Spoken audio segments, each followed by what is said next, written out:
चिंतन तुका म्हणे सार घ्यावे, तुका म्हणे सार घ्यावे, मने हरी रूप पहावे, ऐसे धरुनिया ध्यान मने करावे चिंतन. विठ्ठल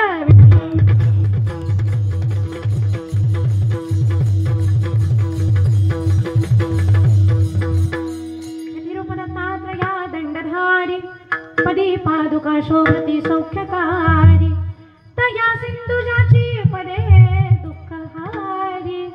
तुम्हा वीण दत्ता मला कोणतारी, महायोग पीठे तटे भीमरथ्या, वरं पुंडरीकाय दातुं मुनित्रैः, समागत्य तिष्ठन्तमानन्दकन्दं परब्रह्मलिङ्गं भजे.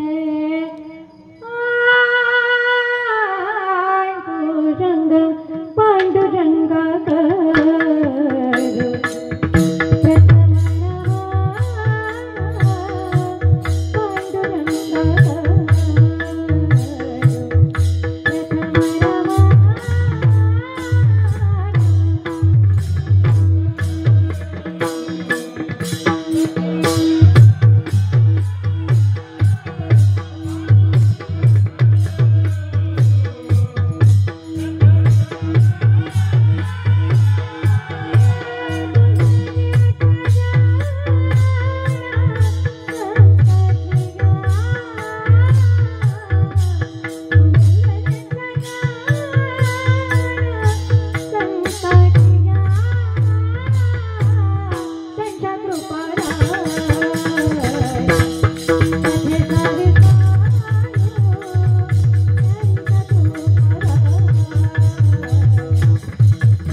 त्यांच्या कृपादाने कथेचा विस्तार बाबाजी सद्गुरुदास तुका सयांचे केलिया स्मरण होय सकल विद्यांचे अधिकरण तेची बंधू श्री चरण श्री गुरूंचे ते नमस्कारोनी आता अलंकापुरी रम्य सिंहासनस्थं पदांभोज तेजं स्फुरति प्रदेशं इंद्रादिदैवं सदा स्तूयमानं समाधिसमूर्तिं भजे ज्ञानदेवं नमामि सद्गुरुं शान्तं सच्चिदानंद विग्रहं पूर्ण ब्रह्म परानंद मीशमानंदी वल्लभं ओम नमो ज्ञानेश्वराय ज्ञानेश्वराय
काहीच नाही बोलत बसण्यातील भाविका एकाच नारदने तुमच्या दर्श त्याची असं पूर्वावी नमो सद्गुरु तुदया ज्ञान दीपा नमो सद्गुरु सच्चिदानंद रूपा नमो सद्गुरु भक्त कल्याण मूर्ती नमो सद्गुरु भास्कर पूर्ण कीर्ती शरणागत दीनार्ते परित्राण परायणे सर्वस्यारती हरे देवी मुक्ताबाई नमोस्तुते विठ्ठल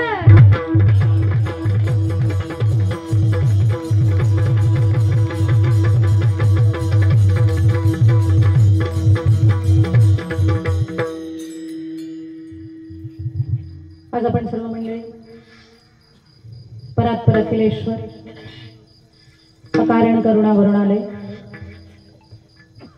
भक्तवांशा कल्पजन रुक्मिणी प्राण संजीवन महाराष्ट्राचा आराध्य दैवत षड्गुण ऐश्वर्य संपन्न पंढरपूर निवासी श्रीमंत श्री पंढरीश परमात्म्याच्या कृपाशीर्वादानं त्याच्या छत्रछायेखाली परशुरामांच्या पदस्पर्शानं पुनीत पवित्र पावन झालेली भूमी ती म्हणजे या खेड तालुक्याची भूमी आणि येथील पीर लोटे याची दीक्षितवाडी आणि या दीक्षितवाडीमध्ये गेल्या 2 वर्षापासून चालू असणारा हा 4 दिवसीय उत्सव 5 दिवसीय 5व्या दिवशी काल असतो म्हणजे 4 दिवसीय महिला कीर्तनोत्सव आणि या उत्सवाची आजची ही तृतीय दिवसाची कीर्तन सेवा कीर्तन पुष्प माझ्यासारख्या अल्पज्ञानी पामराच्या वाट्याला आले हे मी माझं परम भाग्य समजते। खरं तर वेळ माझी संपलेली आहे कारण पत्रिकेवरती वेळ 7 ते 9:30 अशी आहे। अर्धा तास भैरवीला द्यावा लागतो नेमानं त्याच्यामुळे इथून पुढे तुमचंच काम आहे। माझा वेळ तसा संपलेला आहे पण येण्यासाठी थोडासा विलंब झाला कारण अंतरही बरंच आहे आणि त्यातली त्यात रस्त्यामध्ये थोडीशी गाडीची अडचण तांत्रिक अडचण निर्माण झाली त्याच्यामुळे येता करता उशीर झाला म्हणून सर्व वारकऱ्यांच्या चरणारविंदाला कोटी वेळेला नतमस्तक होऊन दिलगिरी व्यक्त करते। आणि आजच्या खरं तर दीक्षितवाडीकरांचं ते म्हणतात ना भाग्यच आहे की या प्रभागाचे आमदार आदरणीय आमचे भास्करदादा जाधव साहेब या ठिकाणी उपस्थित आहेत। मी तुम्हाला खूप वेळा बघितलंय नाही म्हणजे समोर नाही टीव्हीवर बऱ्यांदा बघणं होतं पण प्रत्यक्षात तुम्ही कीर्तनाला आलात आणि तुम्ही एक इच्छा बोलून दाखवली। हा मंडप असा आहे साहेब की या मंडपामध्ये कोणीच बिगर इच्छा केली आणि कृतकृत्य झालो इच्छा केली ते पावलो असं न म्हणता गेलेला एकही जाणारा व्यक्ती नसतो। तुमची इच्छा होती की मला नाचायची सवय आहे आणि आम्हाला नाचवायची सवय आहे त्याच्यामुळे माझी 2 मिनिटं इच्छा आहे आमचे वारकरी इतके गोड नाचतायत इतके आनंद घेत आहेत तर तुम्ही 1-2 मिनिटं त्यांच्याबरोबर जर पावली खेळलात भुका नाही लागलेल्या कुणाला नाही कोणी जाणार पटकन त्याच्यामुळे नाही ना लागलेल्या? रागात नका बघू, लागले असतील तर सांगा. पण 1-2 मिनिटं तुमच्यासाठी भजन घेऊयात आपण. साहेबांना टाळ द्या, 2 मिनिटं आपण भजन करूयात आणि कीर्तन सेवेला आरंभ करूयात. विठ्ठल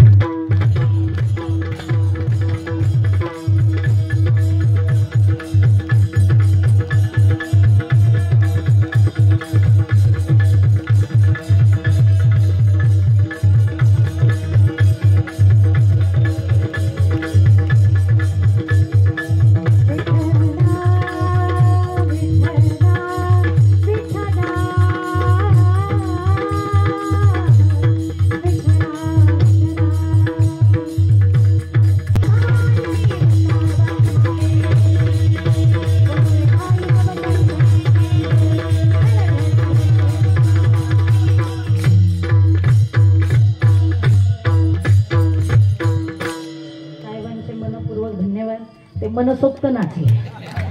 अगदी आनंद त्यांनी लुटलेला आहे आणि मोजून 20 मिनिटात मी कीर्तन संपवणार आहे. आता सगळेजण एकदम ताट बसावं. काढू तुम्ही तर ताट बसा पहिली. काय झालं रे बाळा? हा हा बुवांचे नाही, बुवांच्यानी केलंच पाहिजे असं.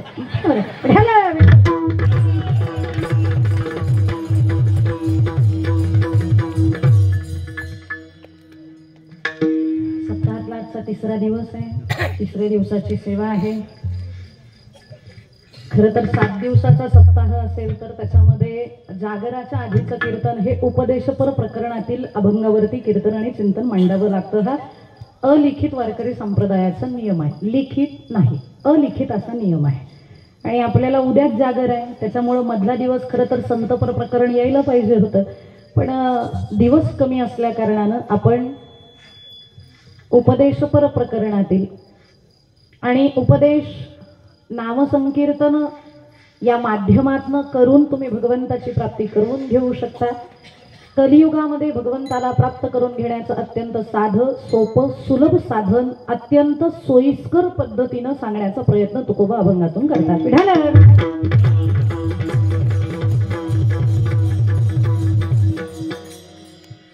कीर्तनाची लिंक सुरुवातीला चांगली लागली होती, म्हणजे माफी मागून सांगते.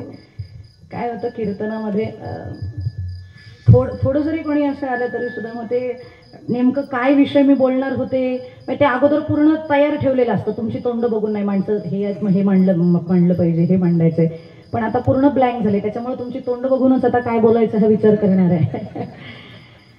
कीर्तनामध्ये व्यत्यय नसावा या मताची मी, आणि त्यात मी वारकरी आहे, हाडाची वारकरी आहे. हाडाच्या वारकऱ्यांना थोडंसं पाळलं पाहिजे, जपलं पाहिजे, पण एक नियम पण आहे. ए बाबा तू नको ना आता शिट्ट्या वाजवू. नेतृत्व असल्याशिवाय कर्तृत्व पण सिद्ध होत नाही. लोक जमू शकतात पण बसायला मांडव लागतो. मांडव टाकायचं म्हणलं की नेतृत्व लागतं. साऊंड सिस्टीम जोडायची म्हणलं की नेतृत्व लागतं. बुवा जरी फार दाखवत असले साजूकपणा तरी पाकिटं भरायची असतील तरी नेतृत्व. कुठं कशाला बोलायचं, कारण नेतृत्व करणारी माणसं असल्याशिवाय आपण आपली कर्तव्याची परिपूर्तता करू शकत नाही. म्हणून या मंडळींना बोलवावं लागतं. आणि राजाश्रय असला की थोडासा धर्माला प्रफुल्लितपणा येतो, आणि तो प्रफुल्लितपणा तुमच्यामध्ये खरं तर हा खूप प्रचंड ठासून भरलेला आहे. कारण अख्ख्या कोकणातला पहिला महिला सप्ताह या पीर लोटेकरांनी आणि दीक्षितवाडीकरांनी चालू केलेला आहे. आणि एक म्हणजे सांगू, अख्ख्या महाराष्ट्रात महिला सप्ताहाला मी भेटी देते, तिथं कीर्तनांना जाते, तिथं उत्सव असतात पण उत्साहात नसतात. हा उत्सव आहे आणि हा उत्साहात चालू आहे. इथे औदासीन्य किंचित मात्र सुद्धा तुमच्याकडे नाही आहे. म्हणून एकदा तुमच्या सर्वांसाठी जोरदार गाया, तुमचं अभिनंदन केलं पाहिजे. 9 वाजले, जेवायची वेळ झाली आहे, तरी अजिबात तुमच्या चेहऱ्यावरती भूक लागलेल्याचे भाव अजून आलेले नाही. मला हेच ऐकायचं होतं म्हणून तर कौतुक करत होते. त्याच्यामुळे थोडासा व्यत्यय आलेला आहे. एक अर्धा पाऊण तास आपण सेवा करणार आहोत, कारण उद्याचं पण कीर्तन आहे, परवा दिवशी कीर्तन सेवा आहे. त्याच्यामुळे अधिकचा वेळ आता खर्च न करता थेट अभंगात प्रवेश.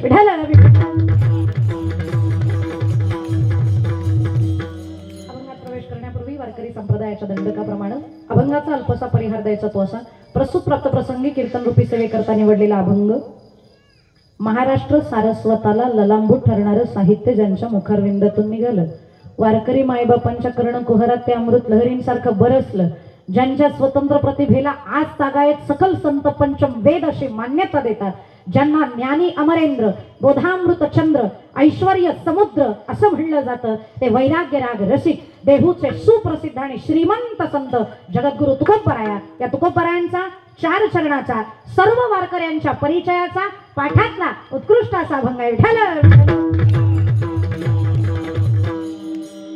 कलीचं महिमान इतकं वाढलेलं आहे. मग या कलियुगामध्ये सर्वसामान्य साधकाला आपल्या निश्चित ठरवलेल्या साध्यापर्यंत पोहोचायचं असेल तर साधना काय करावी ते सांगा तुकोबा, असं बरेच साधक तुकोबांना विचारतात. काय भक्तीच्या त्या वाटा मज दावाव्या सुभटा, कारण तुम्ही तेवढ्यासाठी तर आलेत ना. उजळावया आलो वाटा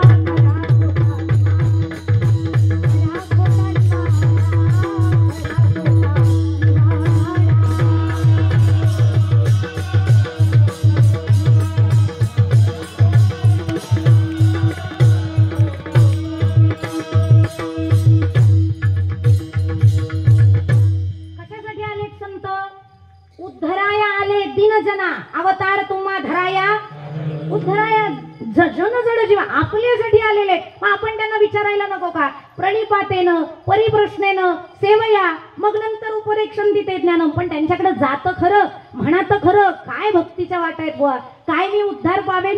एक प्रश्न विचारू तुम्हाला, हा प्रश्न फक्त तुकोबांनाच का पडला हाच मला प्रश्न आहे. आपण कधी नाट वाचताना आपल्याला कधी असं वाटलंय काय मी उद्धार पावेन, काय कृपा करील नारायण, आईसे तुम्ही सांगा संत जन करा समाधान चित्त माझे, काही मी उद्धार पाहू शकतो का? या जीवनाचा माझा उद्धार नक्की निश्चित आहे का? की या जन्मामध्ये नाही भजन घडलं, नाही उद्धार झाला तर पुनरपी जन्म याच्यातच अडकावं लागणार आहे का? काय करू जेणेकरून देवा तू भेटशील हे मला सांग, कारण मला याची देही याची डोळा भोगू मुक्तीचा सोहळा म्हणायचंय. आणि आपल्यात तेवढं सामर्थ्य आहे. नरदेहाचे नियोगे, याचा एक पूर्ण बंद करा दादा. नरदेहाचे नियोगे सच्चिदानंद पदवी घेणे एवढा अधिकार नारायणे कृपावलोकने दिधला असे. नरदेहामध्ये तेवढं सामर्थ्य आहे की आपण देव पहावयाशी गेलो तेथे देवाची होऊन ठेलो या अवस्थेपर्यंत जाऊ शकतो. राम म्हणता रामची होई पदी बैसोनी पदवी घ्यायचे, पदी बैसोनी पदवी घ्यायचे, पदी बैसोनी पदवी घ्यायचे,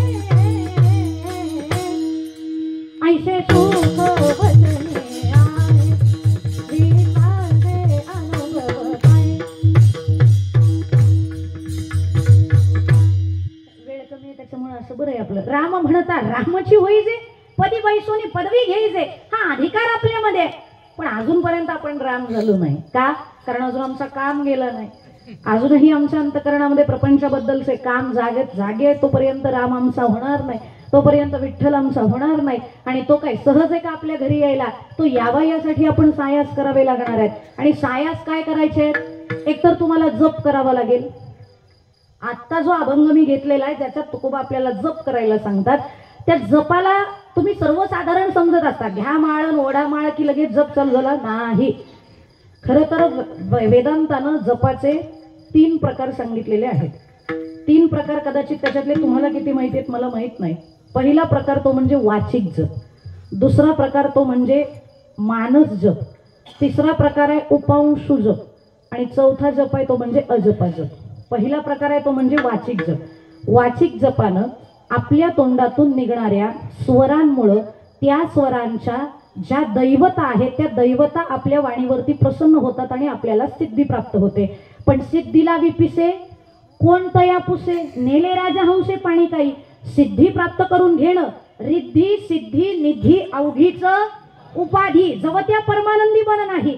वाचिक जप जर केला तर तुम्हाला सिद्धी प्राप्त होते, वाचा सिद्धी होते. आणि या जगामध्ये ज्याची वाचा सिद्धी आहे आपण त्याला किंमत देतो. मी जर एखादं वाक्य बोलले आणि जर ते खरं झालं तर लोक म्हणतात यांची वाचा सिद्धी आहे. आणि हे कशामुळे होते? वाचिक जपामुळे होते. पण वाचिक जपामुळे सिद्धी जी प्राप्त होणार आहे तर नाथ महाराज म्हणतात तुम्ही राजहंस असाल तर त्या सिद्धीच्या पाठीमागे लागणार नाही. राजहंस नीर क्षीर विवेक करतो तसा तुम्हाला करता आला पाहिजे. तुम्हाला संसारातली सिद्धी जरी मिळाली तरी संसार तुम्हाला सुख देणार आहे का? नाही. त्याच्यामुळे जर संसारातल्या सिद्धीच त्या वाचिक जपानं निर्माण होणार असतील, मिळणार असतील तर तो वाचिक जप काही अंशाने प्रापंचिकांना फायद्याचा पण परमार्थिकांना नाही. मग चला पुढं दुसरा जप तुकोबा तो आम्हाला सांगा. दुसरा जप सांगितलेला आहे तो म्हणजे मानस जप, मनातल्या मनात जप करायचा. काही जण म्हणतात आम्ही कायम जप करत असतो. झोपता झोपता सुद्धा जप करता येतो मानस जप. आणि याचं उत्तम उदाहरण म्हणजे अर्जुन आहे. हे काही मी सांगण्याची गरज नाही, कारण अर्जुनानं देवाला जेवायला बोलवलं आणि हा झोपी गेला. आणि झोपी गेल्यानंतर त्याच्या रोमारोमातनं भजन होतं.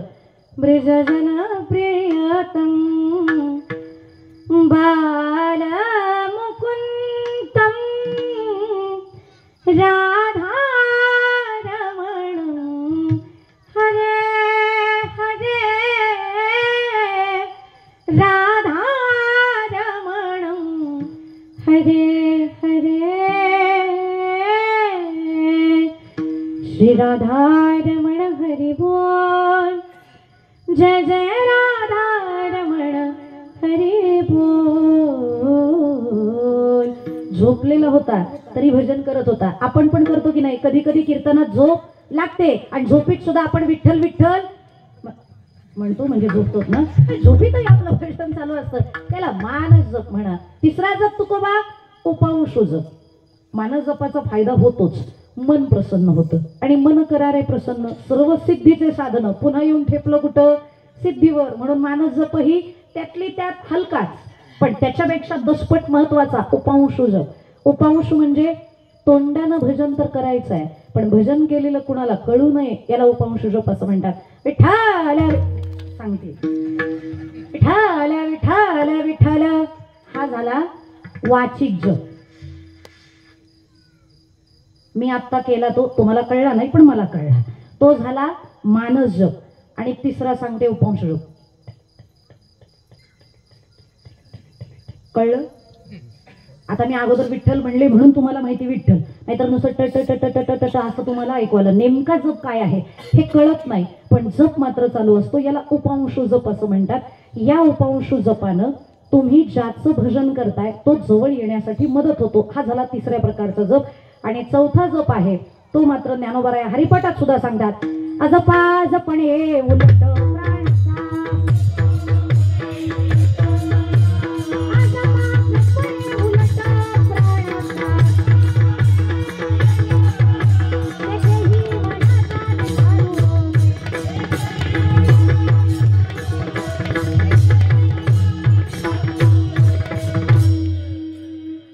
जप म्हणजे ज्या जपाला तुम्ही जागे असण्याची गरज नाही, ज्या जपाला तुम्ही शुद्धीत असण्याची गरज नाही, ज्या जपाला फक्त तुमचा श्वासच चालू असला पाहिजे.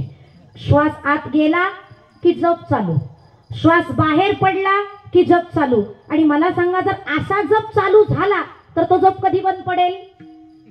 पडेल बंद, पण कधी? मेल्यावर. तोपर्यंत जप चालू. म्हणून साधकानं हा अजप अजप केला पाहिजे. आणि श्वास जोपर्यंत चालू आहे तोपर्यंत जर त्याचं स्मरण राहिलं ना, तुझे चरण सोडायचेच नाही. आठवीनं पाय हा माझा नवसानं भजन करायचं असेल तर श्वासामध्ये भजन केलं पाहिजे. त्याला प्रत्येक श्वासात म्हणलं पाहिजे सहा तो अहम, अहम सहा तो मी आहे आणि मी तो आहे. आणि मग एक वेळ अशी येते देवच म्हणतो मी तूपणा जाऊ दे दुरी, एकची घोंगडी पांघरू हरी. आणि ही अवस्था म्हणजे परमार्थ. विठ्ठल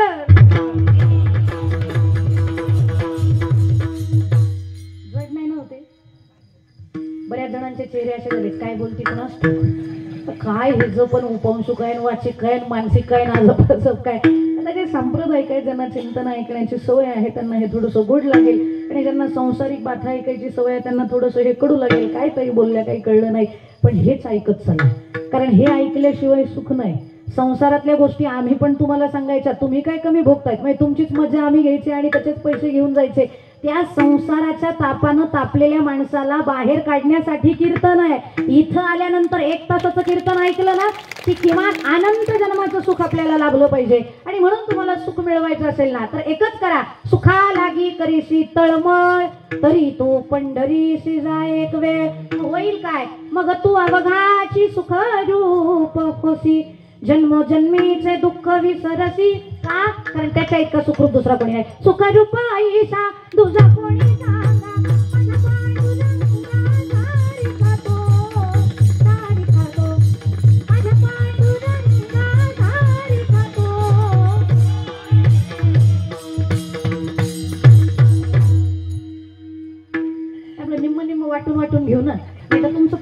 न्यावं लागेल, म्हणून म्हणलं आपलं थोडं सुखरूप आयुष्य तुझा कोण सांगा, माझ्या पांडुरंगासारी खातो, त्याच्या इतका सुखरूप दुसरा कोणी नाही. आणि ज्याला सुख मिळावं असं वाटत असेल, तुम्हाला एक सांगू का, फार लांबचा विचार करू नका. 8 पिढ्यांना सुख लागेल, मला लागलं पाहिजे, मला या जन्मात सुखी व्हायचंय, मला सुख मिळवायचं, त्यासाठी काय करायचंय, इथून पुढच्या 8 वर्ष मला सुखात राहण्यासाठी काय लागणार याचा विचार नाही करायचा. आज रात्री झोपायच्या अगोदर पर्यंत मला सुख लागलं पाहिजे.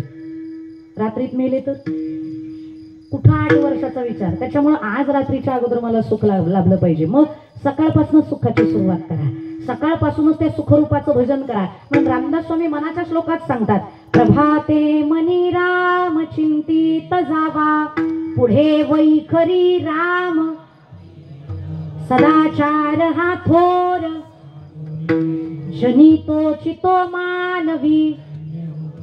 धन्य व्हायचं असेल, कृतकृत्य झालं असं व्हायचं असेल तर त्यासाठी त्याचं भजन करावं लागेल. काही जण म्हणतील भजनानं येईल, बाकीचे एवढे मोठमोठाले योगी जपी तपी संन्यासी त्यांना मिळाला नाही, तो भजन करणाऱ्याला लाभेल.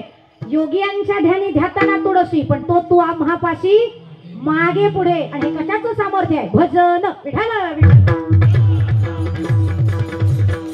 योग्यांना भेटणार नाही, पण भजन करणाऱ्यांना लाभतो. आणि असं का, कारण त्याचंच वाक्य आहे, कृतौ यध्यायतो विष्णुः भेतायाम रजतो मखैः द्वापारं परिचर्यायाम कलौतो हरी कीर्तनात. नाथांचं याच्यावरचं निरूपण आहे, कृतयुगी शमदमादी साधन, त्रेतायुगी वेदोक्त यज्ञ, द्वापारी यागमोक्त पूजन, तंत्रविधान विधियुक्त ही अवघीच साधने, कलिने लाजवली हरी कीर्तने, जेथ नाचता गाता आपणे वश करणे परमात्मा. म्हणून कलियुगात काय करा, कलियुगा माझी करावे कीर्तन, तेणे नारायण देईल भेटी. त्यानं होईल काय, नामसंकीर्तन वैष्णवांची, पापे अनंत कोटी. नामसंकीर्तन साधन पै सोपे, जळतील पापे. म्हणून त्या भगवंताचं नाम जपा. अभंगाचं प्रथम चरण.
असे ना, पण नाचता लय भारी आहे तुम्ही. खाली वागता तर नाही, ते भारी करता. नाळंदीमध्ये आम्ही पण नाचतो, पण तुमच्या स्टाईल जरा वेगळ्या आहेत. आणि त्यात बेडूक उड्यात असल्या भारी मारता तुम्ही. नामोच्चारिता कंठी पुढे उभा जगजेठी. आणि तुमच्याबद्दल मला सांग, काय वरती गाता तुम्ही, म्हणजे पंचमला गाणं आणि महिला सप्ताहामध्ये महिला कीर्तनकारांना साथ करणं जोक नाही, कारण एक तर आमचा आवाजच जन्मजात वरती जातो, त्याच्यामुळे वरती जाणं म्हणजे आवाजाची उंची तेवढी गाठणं कठीण आहे. पण येथे पाहिजे जातीचे येऱ्या गबाळ्याचे काम नव्हे. आणि दीक्षितवाडीकरांनी असे निवडून रत्न आणलेले आहेत. आणि रत्नागिरी आहे, रत्नांची खाणंच आहे, त्याच्यामुळे काही बोलायचंच नाही. म्हणजे पुढच्या प्रमाणाला मला टेन्शन गेलं. नामोच्चारिता कंठी पुढे उभा जगजेठी. भगवंताचं नाम तुम्ही उच्चारलं की पुढे देवाला पाहिजे. काही जण म्हणतील ताई फक्त नाम जपून तो येईल का बाकीचे अन्य अजून मार्ग आहेत? आहेत, मार्ग खूप आहेत, पण वेळ कमी आहे. पटपट ऐका जरा. तुम्ही जर ज्ञानाची साधना केली ना तर देव तुमचा होऊ शकतो. पण ज्ञानाची साधना करायची म्हणल्यानंतर उत्तम अधिकार असावा लागतो. आणि उत्तम अधिकार प्राप्त करायचं म्हणलं की त्याच्यासाठी बरंचसं आपल्याला सायास करावे लागतात, त्याच्यासाठी अनुष्ठानं करावी लागतात, साधन चतुष्टय संपन्नता प्राप्त करावी लागते, उत्तम अधिकार प्राप्त करावा लागतो. उत्तम अधिकारासाठी पहिल्यांदा विवेक जागा करावा लागतो, मग वैराग्य निर्माण करावं लागतं, मग समाधी शत संपत्ती लाभून घ्यावी लागते. शम दम श्रद्धा समाधान उपरम तितिक्षा हे सगळं लाभल्यानंतर मग मुमुक्षत्व प्राप्त होतं. मग मुमुक्षु हा उत्तम अधिकारी आहे. आणि उत्तम अधिकारी हा ज्ञान मार्गामध्ये प्रगत आहे. आणि मग तो भगवंतापर्यंत पोहोचतो. जमेल का हे सगळं करायला? ऐकायला नको वाटतात हे मार्ग आम्हाला वेदांताचे, जाणार कधी आम्ही या मार्गाने? त्याच्यामुळे या मार्गाने जाऊ नका. आणि अजून एक अडचण आहे, ज्ञान मार्गाने का जाऊ नका माहिती आहे का? या मार्गाचा उपदेश ज्ञानोबराय म्हणतात आम्ही सगळ्यांना करत नाही. कारण जो स्तन्य सायासे सेवी तो पक्वाने केवी जेवी. ज्याला आईचं दूधही सायासानं ओढून प्यावं लागतंय, ज्याला अजून आईचं दूधही व्यवस्थित कसं प्यायचं याचं ज्ञान नाही, त्याला जर अगदी पंचपक्वानं समोर ठेवलं तर त्याच्या ते पचनी पडणार नाही. म्हणून ज्ञानोबराय म्हणतात आम्ही त्याला ते देत नाही. किंवा तुकोबा सांगतात कुत्र्याला खीर टाकून फायदा नाही, खीर माणसानंच खाल्ली पाहिजे. कुणी कुत्र्याला टाकली की तो उलटी करतो. तो का म्हणे श्वाना खिरीचे भोजन सवेची वमन घडे तया. आणि चांगल्या दुधाची खीर असावी. तुमच्याकडे भेटतं का दीक्षितवाडीत चांगलं दूध? निरस भेटतं का नीरस भेटतं? बोल एकच आहे, अक्षर एकच आहे, पण जमीन आसमानाचं अंतर आहे. आणि आम्ही कुठं राजहंस आहोत, आम्हाला त्याच्यात पाणी किती आहे ते कळायला. आमच्याकडं नीरस भेटतं, पण निरस दूध असावं. त्याच्यात काजू बदाम मनुके पिस्ता चारोळे पिठी साखर केशर टाकलेली असावी. ते थोडंसं गरम झालं की त्याच्यामध्ये शेवया टाकाव्यात. मग ती तयार काय झाली? मला वाटलं इकडनं जोरात आवाज येईल, इकडनं जोरात आला म्हणून गोंधळली ना मी. त्या किचन मध्ये नेमकं कोण जातं आपलं विचारून घेतलं पाहिजे. तयार झाली खीर. खीर सगळ्यांनी खाल्ली, पण तरी जर ती दरवाजात आलेल्या कुत्र्याला टाकली 15 मिनिटाच्या आत ते ना ते खातं तर चाटून पुसून, पण पुढच्या 15 मिनिटात त्याला उलट्या होतात. तसं तुकोबा म्हणतात हे ब्रह्मज्ञान म्हणजे उच्च दर्जाचं आहे. त्याच्यामध्ये सगळं काही टाकलेलं आहे. ज्ञानामध्ये वैराग्य आहे, विवेक आहे, शमदम श्रद्धा संपत्ती आहेत, मुमुक्षत्व आहे. पण ते अधिकाऱ्याला पचतं, बिगर अधिकाऱ्याला पचत नाही. त्याच्यामुळे या मार्गाचा उपदेश आम्ही सगळ्यांना करत नाही. तिथं अधिकार तैसा दावी याला मार्ग. त्याच्यामुळे या मार्गाचा उपदेश आम्ही करणार नाही. बरं, ज्ञानोबा या मार्गाने गेल्यानंतर हे सांगतायत हे महत्वाचं आहे. आमच्यासारखं नाही, आम्ही अजून त्या मार्गाचे पांथस्थही नाहीत. फक्त पाठीमागं ज्यांनी सांगितलंय त्यांनी ते अनुभवलंय. आणि अनुभव ते म्हणतात ना पाठीमागच्याला पुढच्याला ठेस आणि पाठीमागचा शहाणा, या न्यायानं आम्ही म्हणतोय की बाबा ज्ञान मार्गाने जाऊ नका. नाही तर माझं ज्ञानोबा माऊली साधे ज्ञानी नाही. ज्ञानोबांचं ज्ञान किती किती ज्ञान. ज्ञानी याचा शिरोमणी वंद्य जो का पूजा स्थानी चिंतकाचा चिंतामणी ज्ञानोबा माझा साधकाचा माय बाप दर्शने हरे ताप साधकाचा माय बाप दर्शने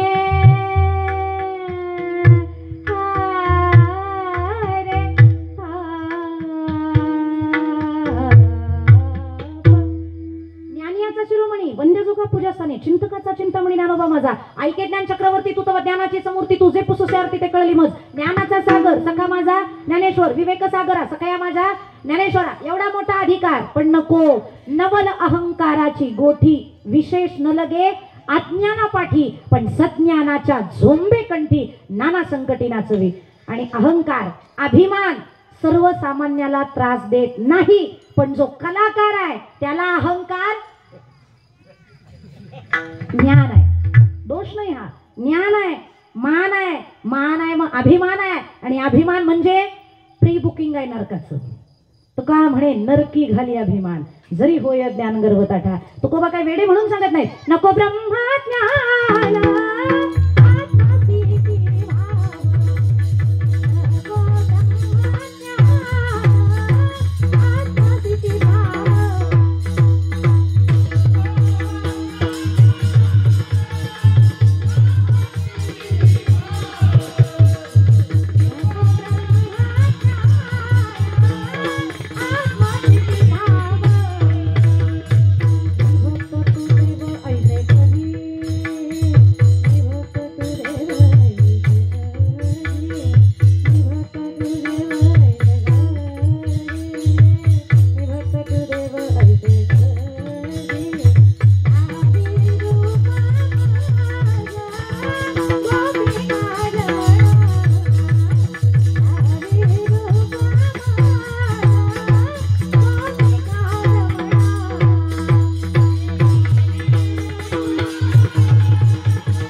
आत्मस्थिती भाव. मी भक्त तू देवायचे करी. नको रे बुवा, कुठं त्या नरकात जाता. एकतर आयुष्य एकदाच आहे, मग पुन्हा 84 लक्ष योनीन कोटी कोटी फेरान ते मला गेवारा मानवाचा. नकोच ज्ञान. मग योग मार्गाने जाऊन जमणार आहे का?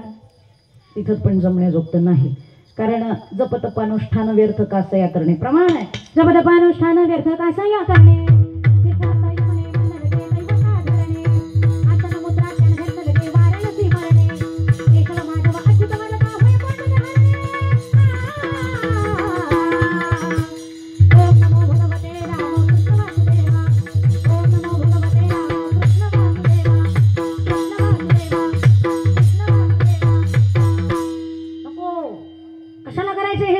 वेळ आहे का आपल्याकडं?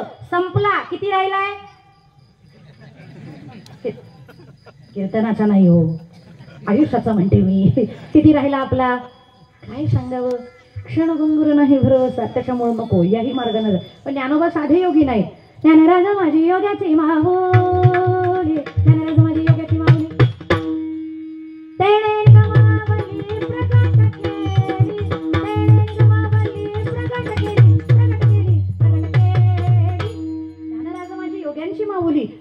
पुढचं बस. तेने निगम प्रगट केली. एवढंच काय, समाधी प्रकरणामध्ये, समाधी तुम्ही वाचत असाल, वाचताना काय घेणं देणं आहे का आम्हाला त्या समाधीचं? वारीला जाणाऱ्या वारकऱ्यांना विचारा. देहू ते पंढरपूर किंवा आळंदी ते पंढरपूर पायवारी करतात, त्यांना विचारा. काकड्याचं भजन गवळणीवरती संपत नाही. लोक काय करतात, 7 मालिका, वासुदेव, जोगी, आंधळा पांगळा, 2-4 गवळणी, काकडा, संपला. असं नाही.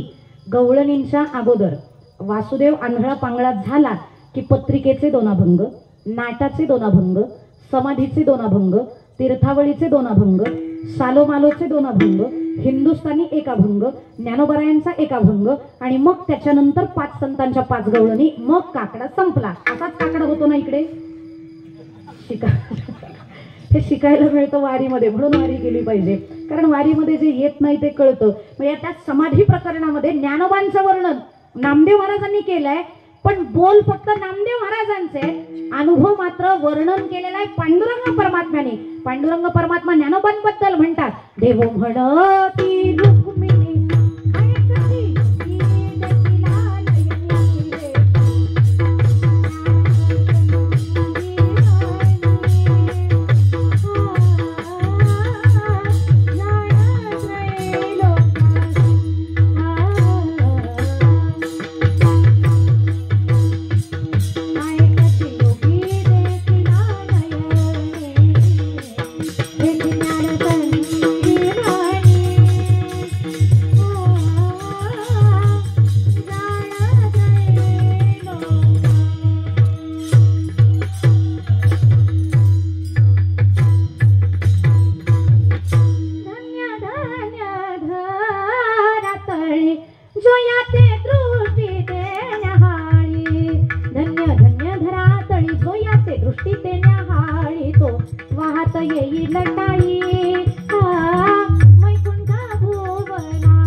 नका जाऊ योगयाग विधी येणे नो हे वायाची उपाधी दंभ धर्म दांभिकता आहे. दांभिकता इथे मला योग येतो आजकाल तर दांभिकता यायला योग पण लागत नाही. आम्हाला काय कमी दंभ आहे. 4 कीर्तन व्यवस्थित नाही केली की आम्हाला असं वाटतं आमच्यावर का बुवा जगात नाही. अरे बेडकातल्या त्या डबक्यातला बारीक बेडूक असतो ना ती कॅटेगरी आहे. ज्ञानेश्वरी पाठ असणारी 15-15 वर्षाची मुलं आहेत. पण आत्ताचे काही काही कीर्तनकार असे आहेत की अख्ख्या कीर्तनामध्ये त्यांच्या 4 ओव्या सुद्धा ज्ञानोबांच्या येत नाहीत. अख्ख्या कीर्तनामध्ये 1 श्लोक गीतेतला येत नाही. अशांना कीर्तनकार म्हणावं आणि आशांचाच रूप आपलाय. हे असंच झालं पाहिजे. अरे कोण खातंय बाबा तुला. जरा समुद्रात जाऊन बघ एखादा मासा गापकन गिळून टाकीन तर बाहेर पडायचं कळणार नाही. पण तरी सुद्धा दांभिकता आहे आणि सगळ्यांनाच दंभ वाढलेला आहे. माझे आजोबा सांगायचे परमार्थात आल्यावर दंभ जावा. आजकाल परमार्थात आल्यावर दंभ यावा असं झालेलं आहे. इथं आलं की माणूस दांभिक होतो. त्याच्यामुळे दांभिकता कमी करा. आणि हेही तुकोबा सांगतात हित व्हावे तरी दंभ दोरी ठेवा. चित्तशुद्धी सेवा देवाची चित्तशुद्धी सेवा देवाची आवडे विठ्ठल नाही रे एकांती आवडे विठ्ठल नाही रे एकांती. मेरी दिल्ली मुझको में डबल उतरणी. हित व्हावे तरी दंभदुरी ठेवा चित्तशुद्धी सेवा देवाची आहे. तुम्हाला हित व्हावं असं वाटत असेल तर भजन करावं लागणार आहे. पण ते भजन करत असताना तुमच्यामधला डूज आणि डोंट आहे ते दांभिकता बाजूला काढा आणि आवडे विठ्ठल गाई जे एकांती अलभ्यते तिला बघरा एकांतात भजन करा. लोकांतामध्ये असतो तो दांभिकपणाचा असतो. कारण मला कोणीतरी बघतंय कोणीतरी मला चांगलं म्हणावं लोकांनी माझं कीर्तन झाल्यावर माझी वाहवा करावी माझं कौतुक करावं यासाठी केला जातो तो परमार्थ तो दांभिकतेचा आहे. पण माझं कीर्तन झाल्यानंतर त्या पंढरीशानं म्हणावं आज मला आवडलं. मग लोकांना नाही आवडलं तरी चालेल असं कीर्तन करा. आणि त्या कीर्तनाला ह्या सगळ्याची गरज नाही. मी करते ते कीर्तन फक्त लौकिक अर्थ आहे. एक कीर्तन असं आहे जिथं माझी गरज नाही जिथं माईकची गरज नाही जिथं टाळकऱ्यांची गरज नाही गायकांची गरज नाही वादकांची गरज नाही कशाचीच गरज नाही. मग तिथं कोण लागतं त्या कथेला 3 जण लागतात. तथा त्रिवेणी संगम देव भक्त आणि नाम. देव असावा भजन करणारा कीर्तन करणारा भक्त असावा आणि या दोघांना जोडणारा दुवा तो म्हणजे नाम असावं. आणि ते जर नाम तुम्ही उच्चारण केलं तर भगवंत येतो नाम उच्चारिता कंठी पुढे उभा जगजेठी. कोणाकोणाकडे आलाय अनेकांकडे आलाय. अहो तुम्ही नुसतं मनापासून नाम घ्या तो आलाच पाहिजे. कुणाकडे आलाय प्रल्हादाकडे आला नाही. हाके सरसी उडी घालोनिया प्रल्हादानं नुसतं सांगितलं बापाला या खांबात आहे तर खांबातनं नरसिंह प्रसन्न झाले पावन झाले तिथून निघाले.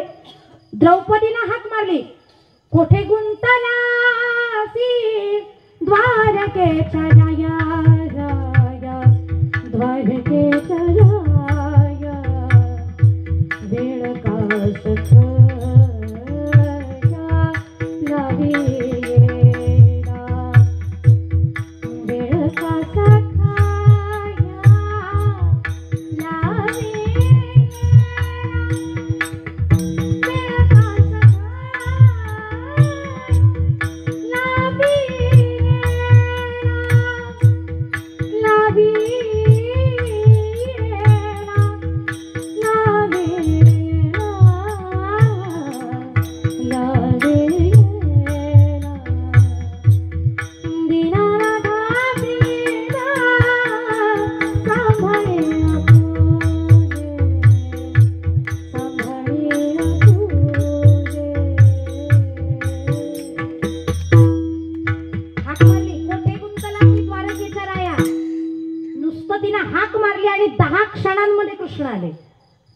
भक्तीमध्ये आणि काय त्या नामामध्ये ताकद असेल. 10 क्षणात देव आले तरी सुद्धा देवकीचा हा प्रश्न आहे. वेळ का सखयाला आली ना एवढा वेळ का लावला 10 क्षण तरी का लागले. त्यावेळेला कृष्णानं उत्तर दिलं चूक माझी नाही चूक तुझी आहे द्रौपदी. काय चूक आहे माझी. अरे न बोलवता यायला पाहिजे होतास. बोलवलं ही चूक केली का. नाही म्हणे बोलवलं ही चूक नाही पण हाक जी मारली ती चुकीच्या पद्धतीने मारली. काय हाक मारली मी. तू काय म्हणलीस कोठे गुंतलासी द्वारकेच्या राया. तू जर म्हणली असते हस्तिनापुराच्या राया कुठे गेला तर मी पळत आलो असतो. कृष्णा म्हणली असती पळत आलो असतो. पण द्वारकेच्या राया म्हणली म्हणून हस्तिनापुरातनं द्वारकेला जावं लागलं आणि द्वारकेवरनं राजा बनून इथे यावं लागलं म्हणून 10 सेकंदाचा वेळ लागला. भगवंत आतापर्यंत नाम उच्चारणाऱ्यांना घडीत समोर आलेले आहेत. प्रल्हादासाठी आले द्रौपदीसाठी आले काही जण म्हणतील काही जणांसाठी लवकर नाही आले, आणि त्याच्यातलं एक उदाहरण आहे ते म्हणजे शबरीचं. शबरीकडे देव लवकर नाही आले, आणि का नाही आले त्याचं कारण आहे का? भजन करत असताना जर साध्यापेक्षा साधनामध्ये भगवंताला प्रीती वाढली ना, तर भगवंत त्या साधनाच्या प्रेमापोटी लवकर येत नाही. आणि रामाला शबरीचं भजन इतकं गोड वाटायला लागलं की रामांनी जाणून बुजून उशीर केला शबरीकडे यायला. कारण शबरीच्या आयुष्याचं ध्येय एकच. आपली ध्येय खूप असतात. आपली ध्येय म्हणजे मुलाला मोठं करायचं, इंजिनियर करायचंय, डॉक्टर करायचंय, त्याला मुंबई पुण्याला फ्लॅट घेऊन द्यायचंय, त्याचं लग्न करायचंय, त्याच्या नातवाचं मुलाच्या नातवाचं लग्न बघायचंय, या सगळ्या आपल्या इच्छा असतात. पण शबरीच्या आयुष्याचं फक्त एकच ध्येय, त्याला एकच म्हणायची, आश्रमात कधी रे येशील, आश्रमात कधी रे येशील, ही माझी प्रार्थना, रामा रघुनंदना, रामा रघुनंदना. आयुष्य गेलं रामा, एकच करतीये, रामा रामा रटते रटते बीती रे उमादिया, रघुकुल नंदन गवाओगे,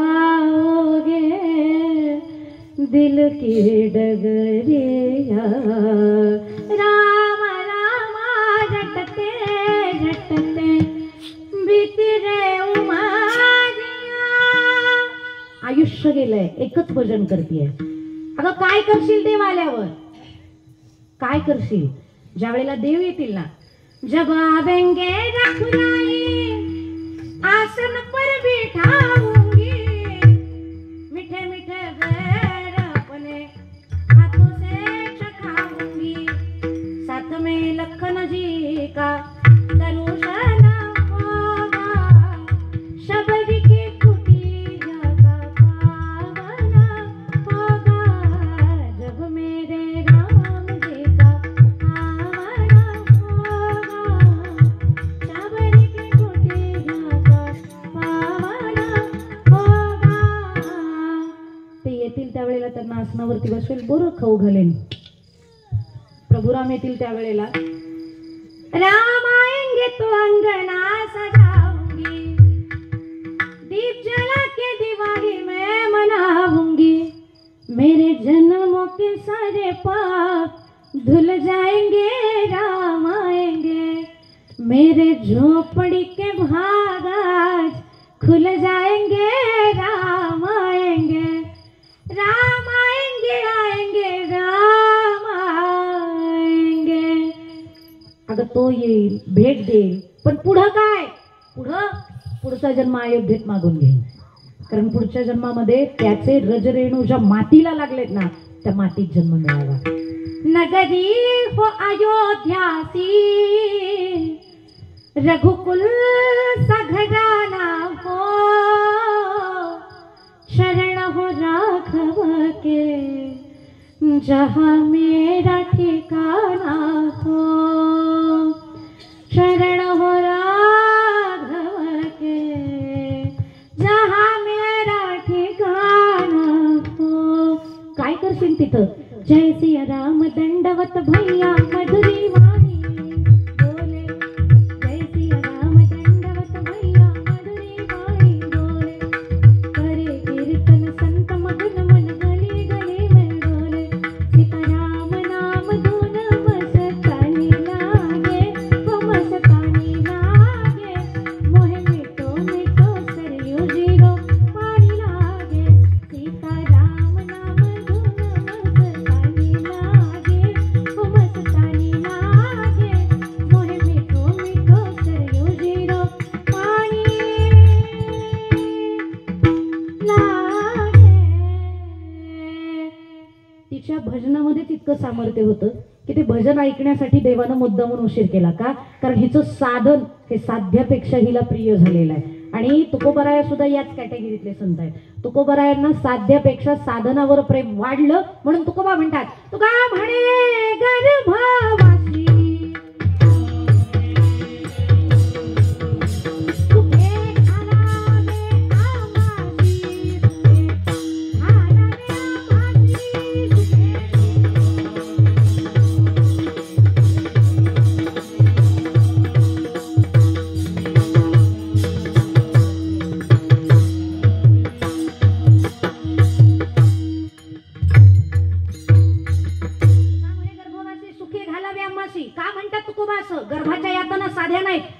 गर्भीची येताना मज भोगिता नारायणा मांस मळ मूत्र जाणा तुझं क्षणोक्षण ध्यातच आहे. विष्ठाले चोहीकडे नाकी तोंडी कुर्मीकडे अशी मातृगर्भात अवस्था असते. पण तरी तुकोबराय म्हणतात तुका म्हणे गर्भवासी सुखे घालावे आम्हासी. का? कारण प्रत्येक जन्मात आम्ही जन्म घ्यायला तयार आहोत, पण घेईन मी जन्म याचसाठी देवा तुझी चरण सेवा गुण गाईन हेची माझी आणि हेची दान याच्यासाठी तुका म्हणे गर्भवासी सुखे घालावे आम्हासी. साध्यापेक्षा साधनावरचं प्रेम वाढलं ना की देव यायला वेळ करतो. कदाचित तुम्हा आम्हाला देव भेटला नाही म्हणजे आपलं भक्तीवरचं प्रेम अधिक असण्याची शक्यता नाकारता येत म्हणायला काय हरकत आहे. आपण भजन किती करतोय आपल्याला माहित नाही का, पण तरी सुद्धा ज्याला असं वाटतंय की देवानं यावं त्यानं भजन चालू करावे. विठाला आणि मग नामोच्चारिता कंठी पुढे उभा जगजेठी. नाम उच्चारल्याबरोबर तो समोर येतो. मग पुढं काय करायचं? एकदा तो भेटला की तो भेटल्यानंतर सुद्धा भजन करत राहणं हे आपलं काम आहे. ऐसे धरोनिया ध्यान मने करावे चिंतन. पण ध्यान कुणाचं धरता? ध्यान काय एक आहे का? सुंदर ते ध्यान उभे विटे पारी सुंदर ते ध्यान. खरं तर मी वैष्णव आहे आणि वैष्णवानं विशिष्ट एका देवाचंच नाम जपा असं सांगितलं नाही पाहिजे. तुम्हाला 4 पर्याय देते, MCQ देते. ते असतात ना विद्यार्थ्यांना माहिती असेल परीक्षेमध्ये वरील पैकी एक निवडा किंवा खालील पैकी एक निवडा असा पर्याय असतो. मी तुम्हाला 4 पर्याय देते वैष्णव आहे म्हणून. लक्ष्मी शारंगधर सीतापती रघुवीर राधा गोविंद राधा गोविंद रखुमाई पांडुरंग. लक्ष्मी शारंगधर सीतापती रघुवीर राधा गोविंद राधा गोविंद रखुमाई पांडुरंग. लक्ष्मी शारंगधर सीतापती रघुवीर राधा गोविंद राधा गोविंद रखुमाई पांडुरंग. 4 पर्याय दिले. कळले ना तुम्हाला कोणकोणते? लक्ष्मी शारंगधर सीतापती रघुवीर राधा गोविंद रखुमाई पांडुरंग. पण जर मला विचाराल ताई याच्यातला योग्य पर्याय कोणता, तर महाराष्ट्रातल्या लोकांसाठी एकच पर्याय योग्य आणि तो पर्याय विठोबा रखुमाई.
धरल्यानंतर तो येतो आणि आपण त्याला धरल्यानंतर त्यानं आपल्याला धरलं पाहिजे. जर त्यानं सोडलं तर मग पुनरपी जननम पुनरपी मरणम पुनरपी जननी जठरे शयनम या रहाटगाडग्यात अडकावं लागेल. खरं सांगायला गेलं माझ्याकडे 10च मिनिटं आहेत. 10 मिनिटं थोडंसं व्यवस्थित तत्वचिंतन ऐका. ज्या माणसाला देवाला भेटायचंय त्यानं बाहेर कुठेही शोधाशोध करू नका. तुझा आहे तुझं पाशी, परी तू जागा चुकलासी. कधीतरी स्वतःचा शोध घ्या. आलासी कोठून या, जासी कवणे रे ठाया. कोठून आलेले आहात, कुठे जाणार आहात, आणि कोहम कोहम कहा अहम, मी कोण आहे याचा कधी विचार केलाय? आणि याचा विचार करत नाही म्हणून आपल्याला सध्या संसारात अडचणी आहेत. ज्याला स्वतःचं रूप कळलं तो आनंदानं म्हणे, मी वासुदेव तत्वता, कळ येईल विचारिता, आहे ठाऊक सभाग्य संता, तुझा नाही आणि का मागुता गा. मी कोण आहे तर मी वासुदेव आहे. आणि काय माझ्या तुकोबांचं सामर्थ्य आहे, जे चारी वेदांना सांगण्यासाठी 4 वेद, 4 वेदामध्ये 4000 म्हणजे जवळपास असं म्हणलं जातं की 1,00,000 रुचा आहे, 1,00,000 श्रुती आहेत. त्या 1,00,000 श्रुतीमधल्या 96 लाख नाही, जवळपास 99 लाख आणि 96,000 श्रुती या फक्त कर्मकांडाचं वर्णन करतात. 99,96,000 श्रुती या कर्मकांडाचं वर्णन करतात. पण 4,000 श्रुती अशा आहेत ज्या ज्ञानाचं वर्णन करतात. आणि त्या 4 वेदांमधल्या त्या 4,000 श्रुतींमधली 4 तुकडे 4 श्रुती माझ्या संतांनी वेगळ्या काढल्या. अहम ब्रह्मास्मी, प्रज्ञानम ब्रह्म, तत्वमसी आणि सर्वम खलविदम ब्रह्म. आणि शंकराचार्य सुद्धा हेच सांगतात, श्लोकार्धेन प्रवक्ष्यामी ब्रह्म सत्यम जगन्मिथ्या जीवो ब्रह्मैव नापरहा. म्हणजे जे वेदांनी 4 ऋचांमध्ये सांगितलेलं आहे ते मी तुम्हाला फक्त अगदी 2 वाक्यांमध्ये सांगतो. ब्रह्म सत्यम जगन्मिथ्या जीवो ब्रह्मैव नापरहा. पण हे कळतं का आपल्याला? नाही. मग तुकोबा म्हणतात हे मी तुम्हाला मराठीत आणि माझ्या भाषेत, तुमच्या भाषेत तुम्हाला कळेल अशा भाषेत ऐका. मी वासुदेव तत्वता, अहम ब्रह्मास्मी, तत्त्वम असी, तो तू आहेस. पण हे कळण्यासाठी आपल्याला संतांचं जे ग्रंथ आहेत ते ग्रंथ वाचले पाहिजेत. नुसते वाचले नाही पाहिजेत तर ते सगळले पाहिजेत, ते अनुभवले पाहिजेत. आणि ज्यांनी संतांचे ग्रंथ वाचलेले त्यांना कीर्तन ऐकण्याची गरजच नाही. तुम्हाला घरी बसून सुद्धा काय संत सांगतायत ते कळेल. पण मी कोण आहे याचा शोध मात्र घेतला पाहिजे. आणि यालाच परमार्थ म्हणतात. कीर्तन करणं, प्रवचन करणं, वाऱ्या करणं, सप्ते करणं म्हणजे परमार्थ नाही. आहे मी कोण याचा करावा विचार, म्हणे ज्ञानेश्वर. आणि विचार क्षणोक्षणाला करायचा आहे. क्षणोक्षणा हाची करावा विचार, हाची मी कोण आहे हाची विचार करावा. कशासाठी? तरावया पार भवसिंधू. आणि ज्याला कळलं मी कोण आहे त्याला तर या आईलीच थोडी सरले मायाजाळ ही ज्ञानोबांची भूमिका आहे. त्याला पार जायचंच नाहीये, त्याला अलीकडच कळलं मला कुठंच जायचं नाहीये. प्राप्ताचीच प्राप्ती करून घेणं यालाच भगवंताची प्राप्ती करून घेणं असं म्हणतात. आणि मी कोण आहे तर मी वासुदेव, मी स्वतःच भगवंत आहे. अहम ब्रह्मास्मी हे कळल्यानंतर त्याला बाहेर फिरायची गरजच नाही. आनंदात राहा. कारण का? भोग हे शरीराचे आहेत, बाकी मी कोण आहे हे मला माहिती आहे. आणि हे ज्याला कळलं त्याला संसारातले भोग संपले. शंकराचार्यांचं निर्वाण षटक 2 मिनिटात सांगते. चालेल ना? 1-2 मिनिटं घेतले तर जेवून जा बरं का. कारण मला काल कळलं तुम्ही बिगर जेवताच बरेच जण गेले. जेवून जा आणि फक्त जेवणासाठी 2 मिनिटं थांबा, उठू नका. मी उठलं नाही कोणी, पण तरी ऐका 2 मिनिटांमध्ये. शंकराचार्य त्यांच्या निर्वाण षटकामध्ये असं विचारतात, आईला सोडलं, आईला. आणि आईला सोडल्यानंतर बऱ्याच जणांनी त्यांना प्रश्न विचारला, जन्मदाती आई, वडील वारल्यानंतर ज्या आईला एकुलता एका मुलाचा आधार होता त्या आईला तुम्ही सोडून निघून आलात, तुम्हाला कसं काय हिंमत झाली सोडायची आईला? त्यावेळेला त्यांचं उत्तर काय होतं माहितीये का? नीट ऐका. हे उत्तर ज्याला कळलं ना तो उद्या घर सोडेल. बाई सोडू नका, पण त्याला वाटेल तरी असं खरंच हे सत्य आहे. शंकराचार्यांनी त्यांच्या आईला प्रश्न विचारला, आतापर्यंत मला अध्यापनाचं काम माझे वडील करत होते. 4 वेद, 18 पुराण, साहिशास्त्र यांचं अध्ययन मी माझ्या वडिलांकडनं केलं. माझे वडील माझ्यासाठी सार सर्वस्व होते. माझे वडील तेच, माझे गुरु तेच. आणि मी सगळ्यात जास्त प्रेम कोणावर या जगात करत होतो तर ते माझ्या वडिलांवरती करत होतो. कारण प्रकांड पंडित असणारा माझा बाप होता. पण काळानं घाला घातला, काळानं माझा बाप नेला. बाबा तर सोडून गेले. आई, आता या जगात फक्त एकटी माझ्या जवळची तू राहिलेली आहेस. तू तर मला सोडून जाणार नाहीस ना?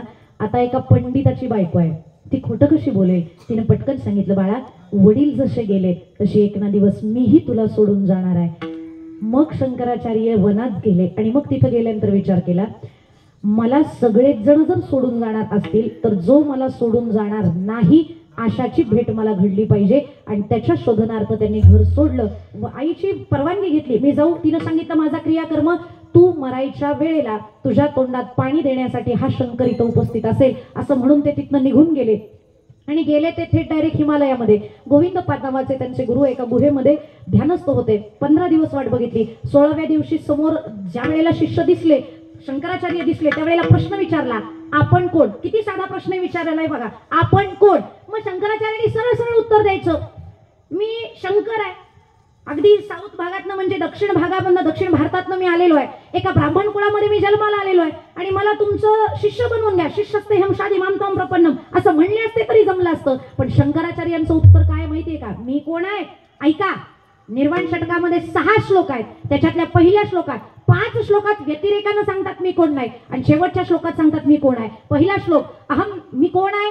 मनोबुद्धी अहंकार चित्तानी नाहम न च श्रोत्र जिव्वे न च घ्राण नेत्रे न च व्योम भूमिर्न तेजो न वायू चिदानंद रूप शिवोहम शिवोहम. मी मन नाही, मी बुद्धी नाही, मी चित्त नाही, मी अहंकार नाही, मी श्रोत्र नाही, मी जिव्हा नाही, मी घ्राण नाही, मी नेत्र नाही, मी पृथ्वी नाही, मी आप नाही, मी तेज नाही, मी वायू नाही, मी आकाश नाही. मग मी कोण आहे? अहम निर्विकल्पो निराकार रूप विभूत्वच सर्वत्र सर्वेंद्रियाणाम न च संगतम नैव मुक्तिर्मेयः चिदानंद रूप शिवोहम शिवोहम. मी निर्विकल्प आहे, निराकार आहे, मी कधी जन्माला येत नाही, मी कधी मरत नाही. आणि हेच ज्ञानोबांनी सोप्या भाषेत ज्ञानेश्वरी सांगितलेलं आहे, जे आपल्याला रुचत नाही. जे सर्वत्र सर्व हि देही जया करिता ही घातू नाही, ते विश्वात्मक तू पाही चैतन्य एक. आणि हे कशावरचं निरूपण आहे?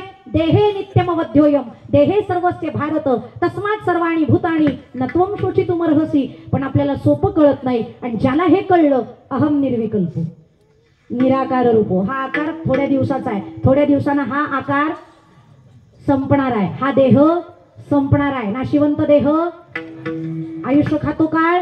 मग करायचंय काय? आलोय कशाला? भजनाला. म्हणून भजन करा. विठ्ठल माझीच मला प्राप्ती होणं हाच परमार्थ आहे. आणि एकदा का तो आला, खरं तर तो येत नाही, पण जर आला तर त्यानं आपल्याला धरलं पाहिजे, कारण त्यानं धरलं तरच पार होणार आहोत आपण. माया नदी पार करणं नाही तर स्वतंत्र जर स्वतः या देहाला तुम्ही म्हणायला जाल ना, पार होईल का? जमणार नाही. करिता विचार तो हा दृढ संसार ब्रह्मादिका पार नुलंघवे सामर्थ्ये. ब्रह्मादिकांना सुद्धा हा माया समुद्र पार होणं शक्य नाही. पण भगवंत स्वतः गीतेत सांगतात, तुम्ही काळजी करायचं काही कारण नाही. नीट ऐका, शेवटची 2 मिनिटं आहेत. काय करा तुम्ही? मला सर्वस्व अर्पण करा. मला म्हणजे सुप्रियाताईला नाही, कृष्णाला. मय्येव मन आदत्स्व मयि बुद्धिं निवेशय निवसिष्यसि मय्येव अत ऊर्ध्व न संशय तेषामहं समुद्धर्ता मृत्यु संसार सागरात भवामि न चिरात् पार्थ मय्यावेशित चेतसां दैविहेषा गुणमयी मम माया धृत्यया मामेव ये प्रपद्यन्ते मायामेतां तरन्ति ते. तुका म्हणे हा तव कृपेचा सागर, नामासाठी पार पाववेल. आणि तो पार का पाववेल? कारण फक्त एकच, थोर प्रेमाचा हाची दुष्काळ तयाला. त्याच्यामुळे ब्रह्मादिका ध्याना नाहीये, पण तो या कीर्तनाच्या सोयी. ब्रह्मादिकांच्या सुद्धा ध्यानाला येत नाही, पण तो कीर्तनामध्ये येतो, कारण त्याला प्रेमाची अपेक्षा आहे. तो एकच मागतोय, प्रेम सुख देई, प्रेम सुख देई, प्रेमाविण नाही समाधान. आणि त्याचं नाम जपणं, त्याला अंतःकरणामध्ये ठेवणं, संपुष्ट हे हृदय पेटी करुणी पोटी साठवू असं म्हणून त्याचं नामस्मरण करणं हेच सार आहे. नाही तर बाकी जगत सगळा असार आहे. आणि या जगतामध्ये सार काय? सार सार सार विठोबा नाम तुझे सार. म्हणून शेवटच्या चरणात तुकोबा म्हणतात, तुका म्हणे सार घ्यावे मने हरिरूप पहावे. हे मी म्हणते म्हणून ऐकू नका. हे सांगतंय कोण आपल्याला? त्यांची नावं ऐका. ज्ञानेश्वर माऊली,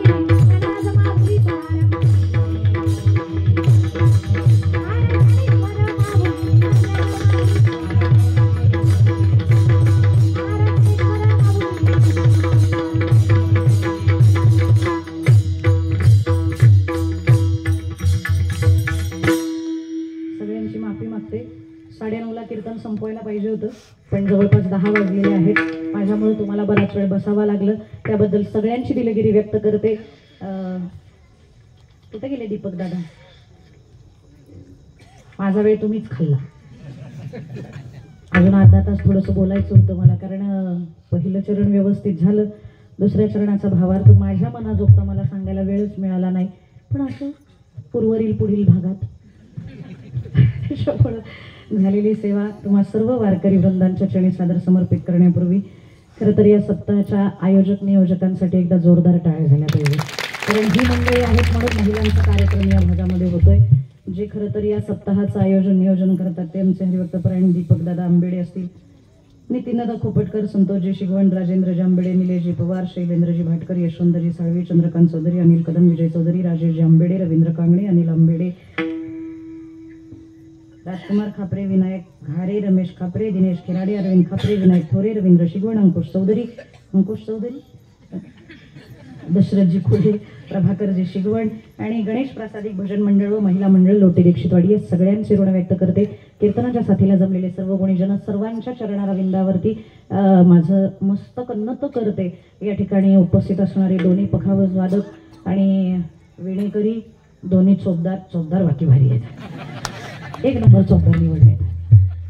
पण हा अन्याय झाला. त्यांना प्रोव्हाइड केले दागिने मला केले असते तरी मी आनंदाने घेतले असते. छान त्या दिसत होत्या. त्या दोघींनी छान सेवा केली. त्यांचे ऋण व्यक्त करते. आणि सगळ्यात खास मला ज्यांचं विशेष आभार मानायचे ते म्हणजे जे सध्या लाईव्ह कीर्तन शूट करतायत. मला नाव काही कल्पना नाही आहे. सनगरे दादा. आत्ता इथं जेवढी लोक ऐकतायत ही मोजकी आहेत. पण मीडिया हे असं माध्यम आहे की ज्या माध्यमातनं कीर्तनकार हा घराघरामध्ये पोहोचतो. आणि तुमच्यामुळं आज इथं ऐकणारे खूप, पण तुमचे सबस्क्रायबर जेवढे असतील तेवढे आज हे कीर्तन बघतायत. त्याला कारणीभूत फक्त तुम्ही आहात, कारण तुम्ही शूटिंग करत आहात. तुमचेही ऋण व्यक्त करते. तुम्हीच हा नाहीत का इथे? तरीच म्हटलं तुम्ही काय एवढे नील बसले. बाहेर गेलेले ते पण त्यांचे एकदा ऋण व्यक्त करते. आपण या ठिकाणी 2 जण आहेत खाली बसलेले आणि हे त्या दोघांचे ऋण व्यक्त करते. आणि सेवेला पूर्णविराम देण्या अगोदर झालाय उशीर. आता ज्याची खावी पोळी त्याची वाजवावी टाळी. आपल्याला काही जेवायचंच आहे. थोडं 2 मिनिटं जेवण उशिरा झालं तर काय फरक पडणार आहे? जरा भूक पण कडाडून लागली पाहिजे. ताट बसा, हातानं टाळी. ज्या परंपरेची मी पाईक आहे त्यांचं भजन आणि सेवेला पूर्णविराम. ब्रह्माची कला आता द्या ऐकू. आदिशक्ती मुक्त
सगळ्यांनी भजन केले, सर्वांचे भैरवी